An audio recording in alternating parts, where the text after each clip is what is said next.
guys! Good morning! Ayan, flex ko lang yung aking mini garden.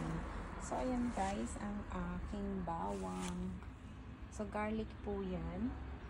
So, tinanim ko yan last month. And, ayan na po ang ating kamatis. Namumulaklak na po siya.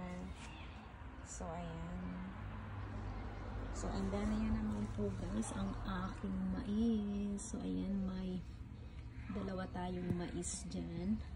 Hopefully, is magbibigay sila ng maraming bunga. And, syempre, mayroon din po tayong watermelon. And, mayroon din po tayong squash. So, medyo namunga na siya, pero nag-yellow. Hindi ko alam kung makakasurvive siya. Ang dami niya guys bunga. So, hopefully, okay siya. May kamatis pa din tayo dito. Ayan, ang ating mga kamatis. At, tsaka, syempre, guys, ang aking ampalaya, lumabas na sila. Yan, guys, yung ampalaya, galing pa yan sa Pinas. So, thank you naman sa aking kapatid na nagpadala. At syempre, kay Ate Mai, siya yung nagdala. So, ayan guys, oh, madami sila. Meron pa dun.